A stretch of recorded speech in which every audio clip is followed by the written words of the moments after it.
someone that could go into great depth and commit to a company for 20 years, et cetera, et cetera. Today it was completely the opposite. It was no one averages more than 3 years at the same company. Everyone has what makes somebody employable is someone who can be so multivalent, someone who doesn't have a family, doesn't have kids, it doesn't have a home, is not attached, doesn't have roots anywhere. Basically the person who would have qualified for a visa out of the old Eastern Bloc, or not. But I don't know, that profile when I was reading this was making me think about the architect as that model since a long time ago, and the sort of nature and political nature of the architect's job as being desirable for like the stonemasons, maybe, but just keeping that in mind. Actually, I wanted to go back to the frog and the elephant, and I'm via biology. I want to jump straight into the politics of it. Literally in biology, there's two different selections of evolution. One is like the K selection, and one's the R selection, and it's fascinating stuff. I'm not a biologist, I don't know much about it, but I like the sort of analogy of it. Whereas K selection is the elephant, it's the whales, it's the big organisms that are really fragile but rely on stable context, and it's the solidarity model where they're like the whales, like they survive together and they all rely on each other as independent communities. The R model of evolution is like the frogs, it's the amoebas, and it's the basic perfect employee of free and fair competition. In a lot of ways, it's like the most malleable, the most adaptive, the one that only relies on themselves, and the most individual.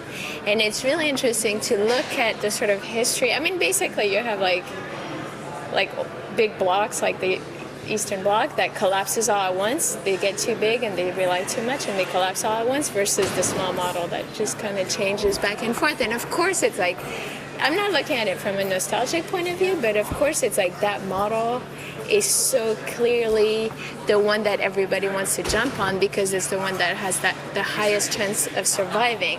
Now, if you look at the sort of amoebas that survive under that model, once the bacteria that they feed on dies out, they all gather together into a single nucleus model, and they travel together to where there's food, and then they explode and they disperse again and turn back into an R model, right? And so that like shift back and forth between the two models occurs at the level of amoebas, but it occurs at global societies. So I'm just wondering, like, how you maybe do put a bit of a value judgment. I don't actually. I think both models are really important. Well, it's back and forth. I don't think it's an either or, right? But I think that historically we've invested mostly in the elephant model.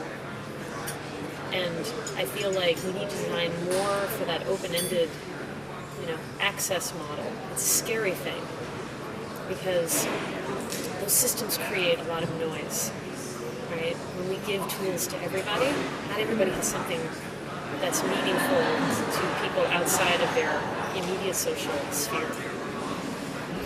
But I do believe, because I've seen it so many times over and over again, that there are things that are produced in those open systems that never would have been produced otherwise, and the things that are meaningful to everybody. And I'm very intrigued by the idea of how you could maintain that elephant model and still tap into the collective and individual genius of all people, right? The elephant model is inherently limited and elitist. It is. Yeah. You have to have access, you have to have the means, and it creates great things. Great films are made from the filmmaking studios. It's not that there isn't great work produced from that model, but there are legions of people who are worthy of having their voice heard that will never be heard through that model. So to me, the goal is not for one model to dominate the other, but to have the system support both.